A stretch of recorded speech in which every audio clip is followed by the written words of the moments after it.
మోకాళ్ల నొప్పులు, gas, gut health వంటి సర్వ రోగాలకు నివారణి అరుణ యోగా ఆముదం.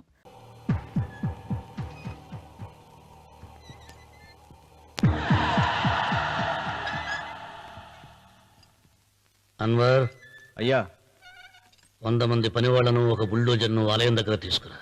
దాన్ని పడగొట్టించాలి. ఒరే రావుడు, అబ్బాయి పెళ్ళయ్యేంత వరకు ఆగమన్నారు, అంగీకరించాను. ఇప్పటికి ఆగే ప్రసక్తి లేదు. దేవుడి జోడికి వెళ్తే మహాపాపం రా. దేవుడా? వాడి పేరేంటి? శివుడు. మరి బ్రహ్మ, విష్ణువు, రాముడు, కృష్ణుడు, వినాయకుడు, సుబ్రహ్మణ్యం, లక్ష్మి, సరస్వతి, పార్వతి వాళ్ళు దేవుళ్లే. అల్లా, క్రీస్తు వాళ్ళు దేవుళ్లే. వీళ్ళల్లో ఎవడు గొప్పవాడు? వాళ్ళ నమ్మకాలను బట్టి వాళ్ళ దేవుడినే గొప్పవాడు అని సరిపెట్టుకోవడం లేదు. మా దేవుడు గొప్ప, మా మతం గొప్ప అని ఒకరినొకరు నరుక్కుని చూస్తున్నారు. నిజంగా దేవుడనే వాడుంటే కొంతమందికి ఎందుకు అన్నం దొరకడం లేదు? కొంతమంది చిన్న వయసులోనే విధవరాళ్ళు ఎందుకు అవుతున్నారు? కొంతమంది పశ్చిమలోనే తల్లిదండ్రులు ఎందుకు పోగొట్టుకుంటున్నారు? అది వాళ్ళ కర్మ. కర్మ అంటే పూర్వజన్మలో చేసుకున్న పాపం. ఆ పాపం నుంచి నీ దేవుడు కూడా వాళ్ళని రక్షించలేడా? రక్షించలేడు. అటువంటప్పుడు నీ దేవుడికి పూజనెందుకు చేయాలిరా? కన్న బిడ్డల్ని సరిగా చూడలేని వాడు తండ్రి కాదు, అందరికీ అన్నం పెట్టలేని వాడు దేవుడు కాదు. వెంకన్న, నువ్వు సద్బ్రాహ్మణుడివి. వేదాలు చదివావు, ఉపనిషత్తులు చదివావు, పురాణాలు చదివావు. నేను ఏమీ చదువుకోలేదు. అసలు దేవుడి ఆకారం ఎలా ఉంటుందో చెప్పు. ఆయనకు ఆకారం లేదు, నిరాకారుడు. అటువంటప్పుడు గుడులెందుకు, గోపురాలెందుకు, వాటిలో విగ్రహాలెందుకురా? నేను చెబుతాను వినరా. గాలి దేవుడు, అది మనం పీల్చకపోతే చచ్చిపోతాం. నీరు దేవుడు, అది మనం తాగకపోతే బ్రతకలేము. భూమి దేవుడు, అది లేకపోతే మనకు అన్నం దొరకదు. అమ్మ, నాన్న దేవుడు, వాళ్ళు లేకపోతే మనం అసలే లేవు. చదువు నేర్పిన గురువు దేవుడు, కష్టంలో, నష్టంలో, సుఖంలో, దుఃఖంలో దగ్గరుండే స్నేహితుడు. స్నేహితుడు అంటే నువ్వు నాకు దేవుడివి. నీకు మొక్కుతాను రా, అంతేగాని ఆ నల్ల రాళ్ళకి రెప్పరెక్కి కాదు. అంటే గుడి మెట్లకి మొక్కే వాళ్ళంతా మూర్ఖులా? నైవేద్యం పెట్టి నమస్కారాలు చేసే వాళ్ళంతా పిచ్చివాళ్ళ? గుండు గీయించుకుని పొర్లు దండాలు పెట్టేవాళ్ళంతా అమాయకులా? అవును. ఒక గుడి చూపించి ఆ గుడిలో దేవుడు వరాలు ఇవ్వడు అని చెప్పు. ఆ గుడి మెట్లలో ఒక్క మెట్టు కూడా ఎవడో ఎక్కడ. నైవేద్యం పెడతారన్నావు కదూ, ఎందుకో తెలుసా? పెట్టిన క్షీరాన్నాలు, దద్దోజనాలు, పులిహోరాలు మనం మెక్కుతామని తెలిసి, అదే దేవుడు తింటాడని తెలిస్తే శనగ చెక్క, ఒక బెల్లపు ముక్క కూడా పెట్టరా. వెంట్రుకలు ఇస్తారన్నావు కదూ, దేనికి? మళ్ళీ ములుస్తాయన్న ధైర్యంతో. గుండు గుట్టించుకున్నాక జన్మలో ఒక్క వెంట్రుక కూడా మొలవదు అని చెప్పు. ఒక్కడు కూడా గుండు గుట్టించుకోడు. ఒరే రావుడు, గీతలో శ్రీకృష్ణుడు ఏం చెప్పాడో తెలుసా? చిచి! 16,000 మంది గోపికలతో సరసం, 8 మంది పెళ్లాలతో కాపురం చేసిన కృష్ణుడు ఎలా వేల్పు? వాడు చెప్పిన గీత మన తల రాత. వెంకన్న, నా దృష్టిలో భగవంతుని పూజించే వాళ్ళు 2 రకాలు. భయంతో పూజలు చేసేవాళ్ళు, ఆశతో మొక్కేవాళ్ళు. పాపం చేశాం, ఆయనకు దండం పెట్టి చేసిన పాపాన్ని ఏదో ఒక రూపంలో హుండీలో వేసేద్దామనుకునే వాళ్ళు మొదటి రకం. మొక్కితే ఏదో దక్కుతుందని ఆశపడేవాళ్ళు 2వ రకం. నా భూమి నేను సొంతం చేసుకున్నాను కాబట్టి అది పాపం కాదు. భయం లేదు, ఏదో అయిపోవాలనే ఆశ, తపన నాకు లేదు. ఈ రామన్న చౌదరి నిన్న జరిగింది మర్చిపోడు, నేడు జరగాల్సింది వాయిదా వేయడు, రేపటి గురించి ఆలోచించడు.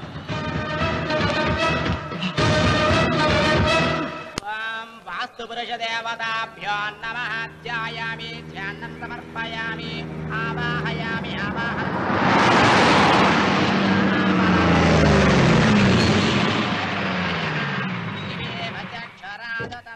రండి రామన్న చౌదరి గారు. నా పేరు వెంకట్రావు, నేను సివిల్ ఇంజనీర్ని. మీరు ఎంతో గొప్ప మనసుతో బోల్డ్ అంత పొలం పోగొట్టుకుని 6 మైళ్ళ రోడ్డు వేద్దాం అనుకున్నారు. కానీ ఇప్పుడు మీ పొలంతో అవసరం లేకుండా గవర్నమెంటే రోడ్డు శాంక్షన్ చేసింది. ఆ ఆలయం కూడా పడగొట్టక్కర్లేదండి. చెరువుకు అడ్డంగా వంతెన నిర్మిస్తున్నారు. 2 మైళ్ళ దూరం కూడా తగ్గుతుంది.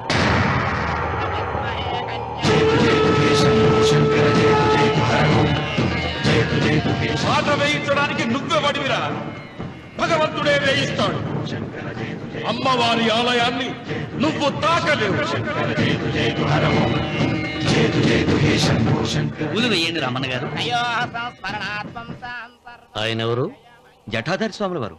నీకు తల్లిదండ్రులు ఉన్నారా? లేరు, చనిపోయారు. ఫోటో ఉందా? ఉంది.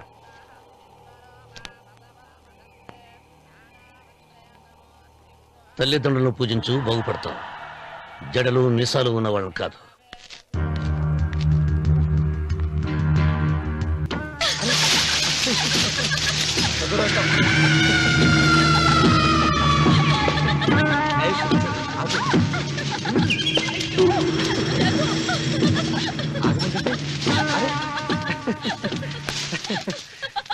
అయ్యో రఘు, నా మాట విను.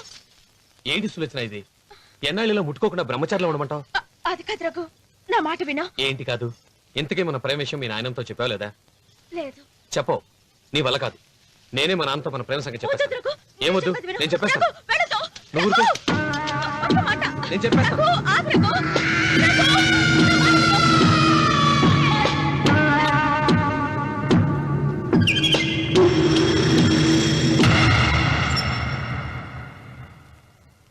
నువ్వా?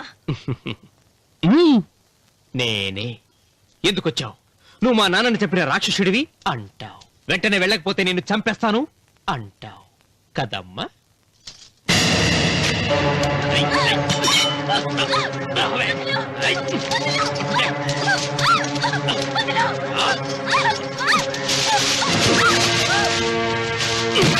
ముసలానా, లే, లే, చెప్పు.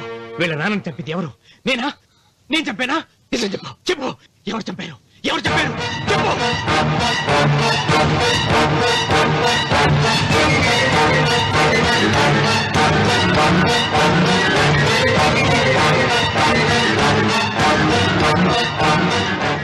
ఎన్నాళ్ళు ఈ నిజం ఎందుకు చెప్పలేదు?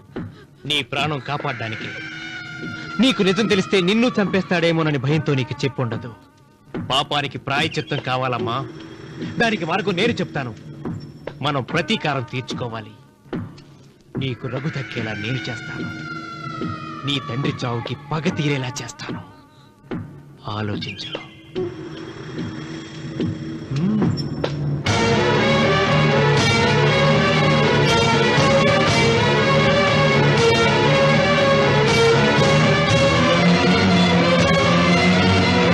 నేను నమ్మను.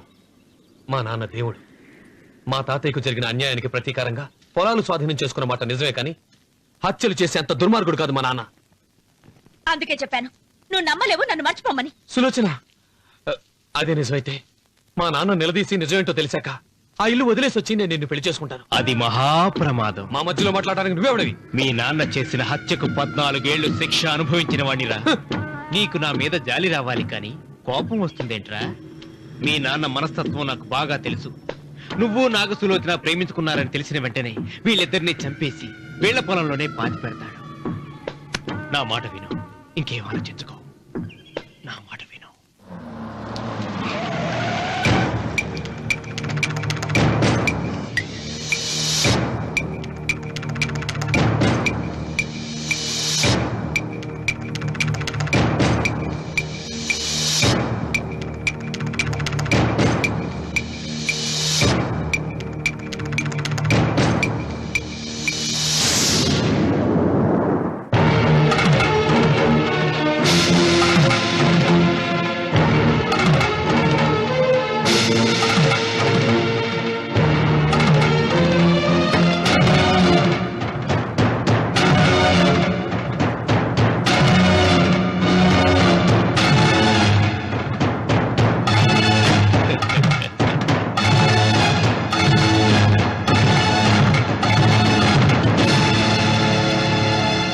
అన్నయ్య నమస్కారం.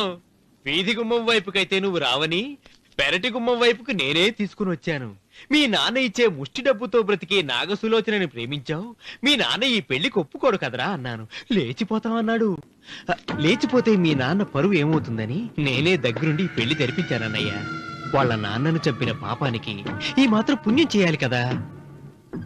వాళ్ళ నాన్నని ఎవరు ఎక్కడ ఎలా చంపారన్నది నేను ఎవ్వరితో చెప్పలేదు. నీ బాధ నాకు అర్థమైంది అన్నయ్య, నీ బాధ నాకు అర్థమైంది. రేయ్, ఏంట్రా అలా చూస్తూ నిలబడ్డారు? వచ్చి కాళ్ళ మీద పడి ఆశీర్వాదం తీసుకోండి.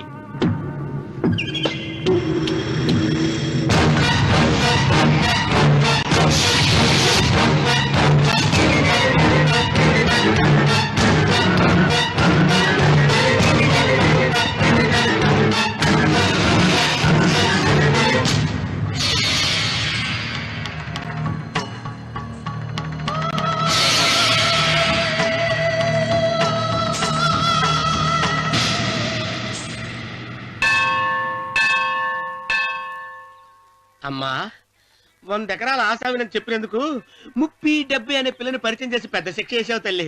తప్పైపోయిందమ్మా, క్షమించే తల్లి. ఈసారి అలా చేయను. మంచి పిల్లనిచ్చి పెళ్లి చేయమ్మా. అలాగేనా? ఆ! తల్లి అమ్మా, అమ్మా సూపర్ ఫిగర్ తల్లి. అమ్మా!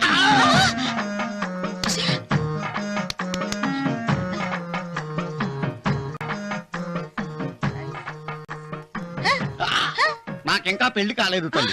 100 ఎకరాల మాగానే ఉంది, 50 ఎకరాల కొబ్బరి తోట ఉంది, కానీ పెళ్ళం లేదు. పెళ్లిళ్ళ సీజన్ అయిపోతోంది. మంచి పిల్లని చూపెట్టి పుణ్యం కట్టుకో తల్లి. నాకు కూడా పెళ్లి కాలేదు తల్లి. నేను నీకు పురాతన భక్తురాలిని కదా. 7 అంతస్తుల మేడనిచ్చావు, 7 వరాలు నగలిచ్చావు, కానీ మొగుడు లేడు. మొగుడు లేడా? తొలి ప్రేమ మీద నీకు నమ్మకం ఉందా? పట్టు చీరా. మలి ప్రేమ మీద నీకు నమ్మకం ఉందా? సిలుకులాల్చి ఉంది 7 అంతస్తుల మేడ. నేను నీకు నచ్చేనా 100 ఎకరాల ఆసామి? నువ్వు తప్ప ఎవ్వరూ నచ్చరు.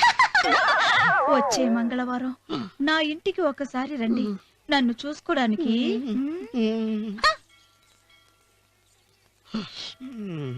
తొలి ప్రేమలు అంత తడిచిపోయావా? తడిసి ముద్దయిపోయాను. ఎంత? 30. ఇదెంత? 70. అంతే కదా. ఆ. ఇప్పుడు నువ్వు తొలి ప్రేమలో పడ్డావే, ఆ. దాని దగ్గరికి వెళ్ళి ఆ. ఇది 30 ఇది 70 అని చెప్తే దాన్ని చేసుకో. అలాగే. ఆ, ఏ తొలి ప్రేమ వెళ్ళు. ఆకు. చేసుకోరా. 30, 70. ఏ తొలి ప్రేమ టింగ్. ఇదెంత చెప్పు. ఇదేంటి ఇది? ఆ. టింగ్ టింగ్ టింగ్ మో. ఇదెంత. ఇదంతా ఎందుకండి? ఎందుకంటే ఇదెంతో నువ్వు చెప్తేనే మన పెళ్లి. అందుకు చెప్పు.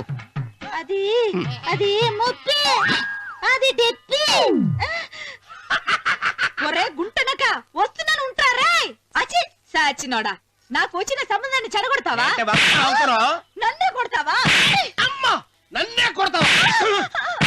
అమ్మా, చూడు, నువ్వు చేసింది తప్పో నేను చేసింది తప్పో మా చిన్నమ్మ గారిని అడుగుతాను. ఏ విషయం ఆశ్చర్యంగా చెప్తానే. అచిబా లే.